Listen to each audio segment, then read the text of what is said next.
Salut mes petits macros, aujourd'hui on va plonger sur un sujet qui fait peut-être peur à pas mal de monde, mais qui en fait est tout simple en s'y prenant tranquillement, c'est lever les filets d'un poisson. Par le passé, je me suis pas mal foiré quand j'ai levé mes filets, donc je vais vous faire profiter de toute cette expérience. Et l'idée c'est qu'au premier coup, vous puissiez activer ces techniques et a priori vous en sortirez très bien. Aujourd'hui, je vais vous montrer comment lever des filets de maquereau. Pour lever les filets, il n'y a pas besoin d'être un chef étoilé ou un super professionnel. Il faut s'y mettre, il faut y aller tranquillement et il ne faut pas essayer de reproduire à la maison les trucs que vous voyez en vidéo. C'est beaucoup des gens qui ont plusieurs dizaines d'années d'expérience qui vous montrent. Là, l'idée, c'est de vous montrer un truc simple en se mettant à la place d'un débutant ou de quelqu'un qui a un petit peu d'expérience pour pouvoir y arriver sans avoir à galérer. Et on plonge direct par le sujet qui, je pense, est le plus important de cette vidéo. Ça paraît vraiment tout con, mais c'est votre couteau. On voit souvent dans les vidéos aujourd'hui des gens avec des super couteaux, notamment des couteaux japonais, des couteaux qui sont capables de couper des feuilles de papier une fois qu'ils sont bien aiguisés. Honnêtement, il n'y a pas besoin d'avoir un couteau à 300 € de super professionnel pour faire des beaux filets de poisson. Il y a un truc qui est important, c'est d'avoir des couteaux aiguisés. Faut mieux avoir un couteau bas de gamme, plutôt pourri, bien aiguisé, qu'un couteau méga cher, super stylé, qui coupe rien. Donc la clé, c'est d'aiguiser. Pour commencer la grande aventure de lever les filets de ces poissons soi-même, il n'y a pas besoin de beaucoup de matos. Moi, je vois deux choses. Un couteau un peu souple qu'on appelle filet de sol, et sa lame est super souple.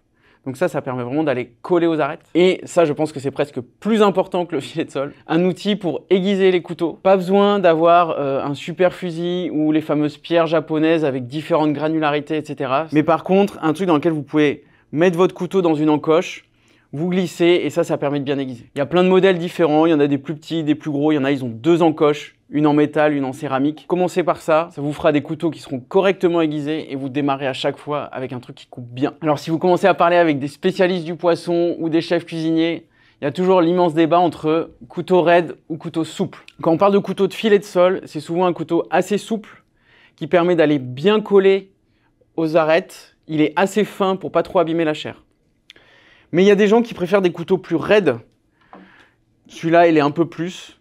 Il est plus dur à plier. Il faut vraiment plus appuyer. Et il y a même des gens qui adorent des couteaux qui sont droits et qui ne se plient pas. Franchement, de mon expérience, c'est plutôt les gens expérimentés qui vont aller sur les couteaux raides. Et plutôt, au début, c'est bien d'avoir un couteau plutôt souple. Vous êtes chaud, vous passez à un couteau plus raide. Et puis après, vous faites votre idée. Est-ce que vous êtes plutôt team japonais bien raide ou est-ce que vous êtes plutôt type français tout souple? Point important sur comment utiliser ces aiguiseurs à main, c'est d'aller toujours dans un seul sens. L'idée, c'est pas de faire des allers-retours comme ça parce que sinon, là, vous allez, je pense, tout péter. Vous prenez, vous tirez vers le bas, vous prenez, vous tirez vers le bas, vous revenez. Pareil, il y en a certains qui sont plutôt posés comme ça, vous allez faire toujours le même sens. Ça tombe bien, c'est exactement comme ça qu'il faut découper son poisson après.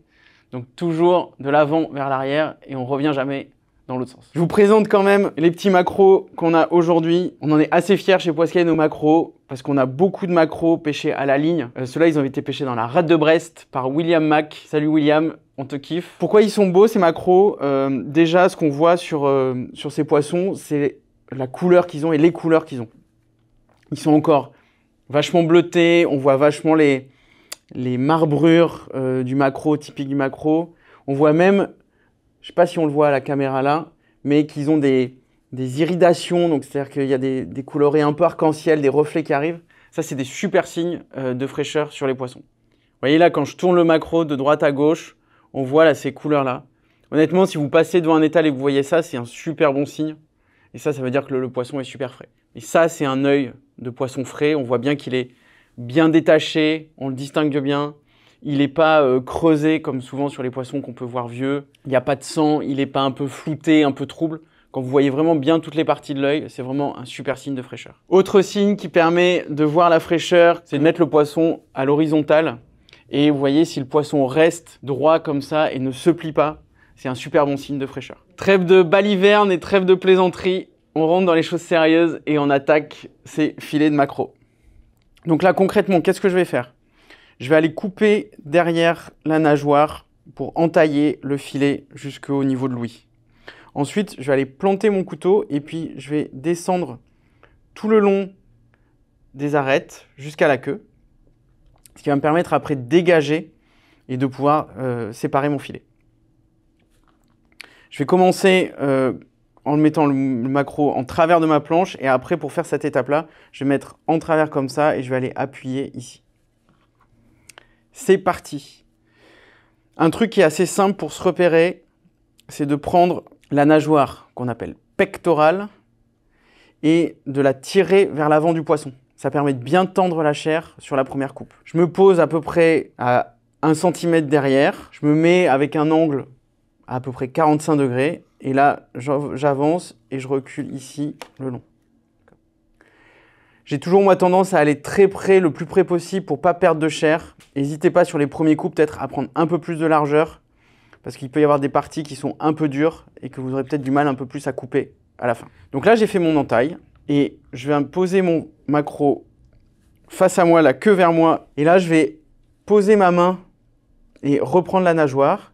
Et je vais me tourner un petit peu le maquereau pour aller planter ici avec la pointe de mon couteau. Là, je suis rentré dans mon poisson. J'essaye de ne rentrer que de 1 ou 2 cm. Ça permet vraiment de ne pas abîmer et de ne pas aller trancher tout le poisson. Donc, vous rentrez à peine et vous allez rester comme ça. Quand vous êtes débutant, c'est vraiment le plus facile à faire. Donc, une fois que j'ai fait mon trou, j'avance tout doucement. J'ai un repère ici qui est la dorsale.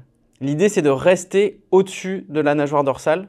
Si vous passez en dessous, vous êtes en train d'attaquer le filet d'en dessous. Et là, vous allez commencer à abîmer votre poisson. Donc, j'y vais mollo, comme ça. Je reste très superficiel jusqu'à la queue. Quand j'arrive à peu près à la fin du poisson, donc après cette nageoire-là qu'il y a ici ou qu'il y a là, c'est à la fin du ventre quand le poisson est vidé. Sur un maquereau, je peux me permettre d'aller traverser tout mon poisson et ici d'aller jusqu'à la queue en faisant des allers-retours tout doux. Là, j'ai ma queue qui est dégagée. Et en fait, ce que je vais venir faire, c'est que je vais venir maintenant peigner pour séparer les chairs au fur et à mesure. En fait, l'idée, c'est vraiment, il faut mieux mettre plein de petits coups de couteau droit qu'essayer de forcer et découper comme ça. C'est quand vous faites des allers-retours dans l'axe du poisson que vous allez vraiment l'abîmer fort. Donc là, en fait, ce que je fais, c'est que je prends mon pouce, ça me permet de tirer et de dégager la chair. J'arrive sur la première partie du poisson et je commence à toucher l'arête centrale. Là, je vais faire un mouvement qui est légèrement décollé de l'arête pour couper la jonction entre l'arête et la chair. Et je reprends au fur et à mesure.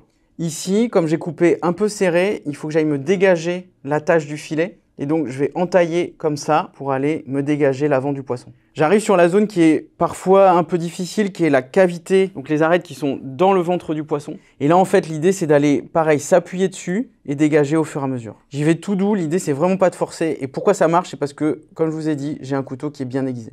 Vous voyez, je fais pas un seul coup parfait, mon filet est magnifique, machin, comme vous pouvez voir certains poissonniers. J'y vais petit à petit et ça me fait un résultat qui est plutôt propre. J'ai embarqué le ventre ici. C'est pas grave, je peux l'enlever après. Il faut mieux embarquer plus de matière que d'essayer de l'enlever et tout saccager.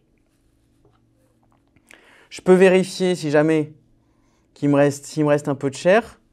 Pour récupérer si jamais vous en avez perdu, l'idée c'est de se mettre au niveau de l'arête centrale et d'aller chercher à découper ce qui peut être collé. Donc là, vous pouvez appuyer parce que vous avez les arêtes, vous pouvez vous appuyer dessus et hop, je dégage un petit bout. Ça, c'est le cadeau de celui qui fait le boulot.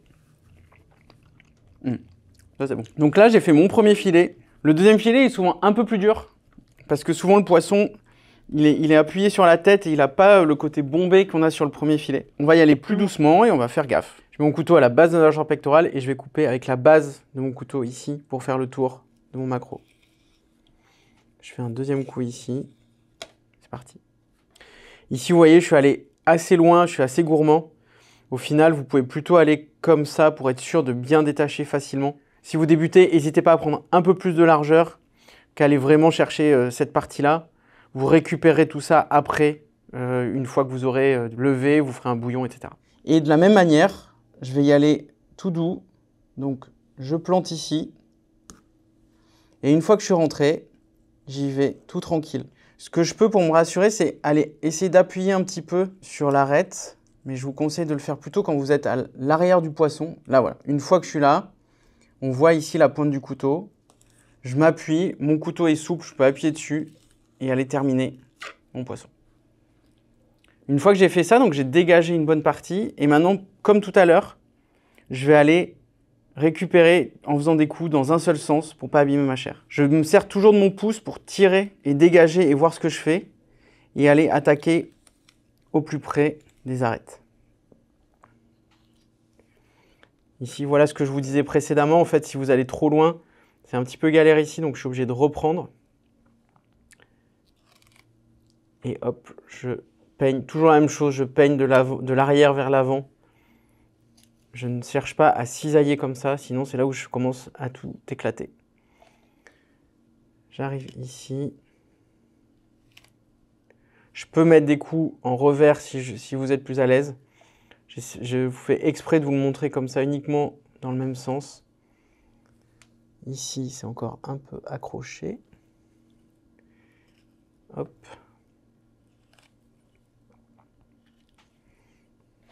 Et là, je m'appuie sur les arêtes du ventre pour venir détacher le reste.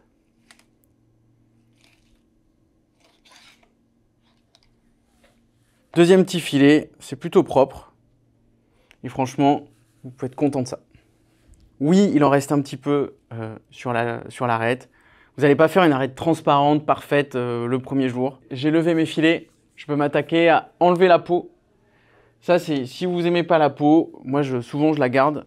Mais je vais quand même vous montrer comment on fait. C'est assez simple et là justement c'est là où vous allez voir tout l'intérêt du couteau filet de sol. Je prends la pointe du filet vers ma main gauche. J'ai le couteau dans la main droite. Bien sûr je suis droitier, donc si vous êtes gaucher, c'est inversé et je ne vais pas me lancer dedans. Et en fait l'idée c'est de prendre son filet et d'aller justement utiliser cette souplesse du filet de sol. Donc vous voyez là j'ai mis mon doigt dessus mais je pense que c'est pas très malin. Je pense qu'il faut mieux justement aller au max utiliser la souplesse pour coller à la planche et aller coller à la peau. L'idée, c'est d'aller entailler un petit peu votre filet et votre chair vers l'arrière.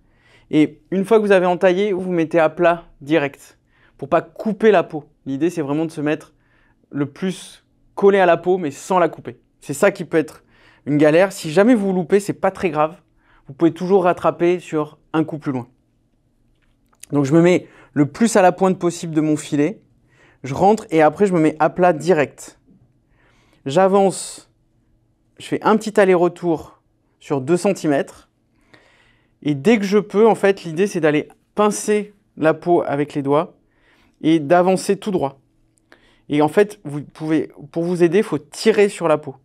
Donc, vous tirez fort sur la peau, vous appuyez fort sur le couteau et vous avancez tout doux, des tout petits allers-retours, tout légers, pour aller coller à la planche et enlever la peau. Une fois que j'ai fait ça, normalement, hop, j'enlève mon filet sans la peau. Vous voyez là qu'il en reste un petit peu sur la peau. C'est pas très grave, vous pouvez justement rattraper le coup et repasser derrière. Je vous conseille plutôt de faire en 2 temps, quitte à faire un deuxième passage pour vous habituer au début à voir comment ça réagit, plutôt que dès le début essayer de faire le truc le plus collé en appuyant comme un bourrin et couper la peau. Et alors là, ça commence à devenir un peu galère. Je vais m'attaquer au deuxième, on fait la même chose. Je me mets à peu près à 2-3 cm de la pointe. J'entre avec un angle à 45 degrés. Dès que je peux, je me mets à plat et j'avance. Je prends ma peau, je tire dessus et là, je tire bien fort. J'appuie bien fort sur mon couteau. Et il y a tout qui vient. Là, j'ai fait perfect. Il n'y a plus rien dessus. C'est nickel. C'est bon, j'ai levé mes filets. J'ai enlevé la peau. Maintenant, je peux m'attaquer à ce qu'on appelle désarrêter. Alors, ce n'est pas une étape indispensable. C'est-à-dire que vous pouvez tout à fait préparer du poisson cru avec ces petites arêtes qui sont au milieu, mais qui sont franchement inoffensives. Donc, vous pouvez même les manger, ça ne vous fera rien. Vous pouvez les enlever pendant que vous mangez. C'est peut-être plus simple au début de commencer à préparer comme ça, quitte à les retirer dans l'assiette. Plutôt que de tirer sur ces arêtes, le risque c'est d'un peu de faire de la charpie avec la chair de votre poisson. Je vais vous montrer 2 techniques pour enlever ces petites arêtes intercalaires. Il y a une solution, c'est d'utiliser une pince à désarrêter. Alors ceci n'est pas une pince à désarrêter, c'est une pince à épiler. Les pinces à désarrêter sont beaucoup plus grosses et beaucoup plus épaisses. C'est un outil qui peut être utile si vous commencez à être chaud sur le filetage de poisson. Mais au début, vous piquez votre pince à épiler ou vous l'empruntez à quelqu'un chez vous. Normalement, ça fait le job. Il y a un principe important pour désarrêter avec une pince à désarrêter, c'est le sens dans lequel vous allez tirer. En fait, souvent on voit des gestes où on tire vers l'arrière du poisson, alors qu'il est souvent plus malin de tirer vers l'avant du poisson. L'idée, c'est avec son pouce d'aller passer, en fait, on sent de suite la pointe de ces petites arêtes. Et dès que je tombe sur une, j'essaye de l'attraper et je tire dessus.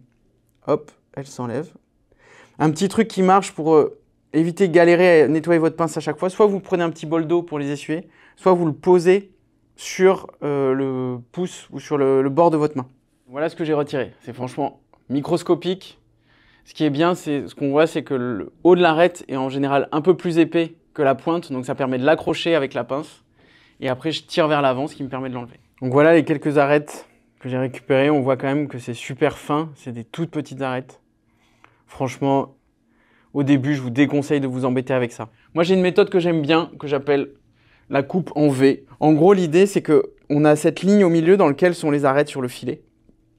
Cette ligne qui est souvent rosâtre, voire un peu rouge foncé si votre poisson n'est pas super frais.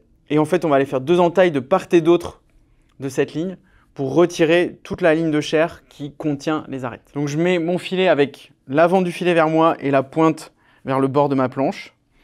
Et l'idée ici, c'est d'aller faire 2 entailles en V le long de cette ligne rouge sur à peu près les 2/3 du filet. Ça sert à rien d'aller jusqu'au bout parce que sur le bout, les arêtes sont vraiment microscopiques. Mais je vais aller faire sur le 2/3 du poisson. Donc pareil, comme tout à l'heure, j'y vais très délicatement. À nouveau, il faut mieux faire plusieurs petites entailles pour bien sentir où sont les arêtes, quitte à décaler sur les deuxièmes tours, que charcuter comme ça et faire de la charpie à la fin. Une fois que j'ai fait mes 2-3 petits coups, voilà, je détache, je m'aide au fur et à mesure, j'appuie, je continue à tirer, ça déchire un petit peu, c'est pas grave. Quand j'arrive vers la pointe, je peux couper cette ligne. Pareil, même chose, je vous déconseille de jeter ça directement. Vous mettez ça avec votre tête, votre arête centrale, votre peau. Derrière, on va faire des bouillons, des sauces. L'idée, c'est de ne pas gâcher. On n'arrête pas de vous dire consommez les poissons entiers pour tout récupérer. Ce serait dommage de lever les filets et après de jeter ce qui vous reste. Ce sont des poissons précieux, des poissons sauvages. Il y a des pêcheurs derrière qui ont bossé dur pour vous faire une super qualité. Essayez d'en exploiter le maximum. C'est ce qu'on fait chez Poiscaille et on compte sur vous pour faire pareil avec tous les poissons sur le marché. Bon, ça y est, c'est terminé. J'ai levé mes filets, j'ai enlevé la peau, j'ai même désarrêté mes maquereaux. Un truc hyper important, si jamais vous êtes foiré, ne jetez pas votre maquereau à la poubelle. Vous le passez soit au courbouillon, soit au four. Vous allez le cuire et après vous allez récupérer toute la chair. Vous ferez des rillettes, vous ferez une brandade. Il y a toujours quelque chose à récupérer, c'est jamais complètement loupé. Oui, vous ferez peut-être pas vos super sushis tels que vous aviez envie de les faire, mais le résultat sera tout de même délicieux et fera du bien à la planète. D'ailleurs, si vous galérez à trouver des super beaux maquereaux de ligne pêchés en Bretagne comme on propose chez Poiscaille, vous pouvez vous inscrire à nos paniers. On les glisse soit entiers, soit en filet dedans. Et à chaque fois que vous vous régalerez d'un de ces beaux maquereaux, les océans comme les pêcheurs français vous diront merci et bravo. Allez, moi je vous laisse, je pars en plongée.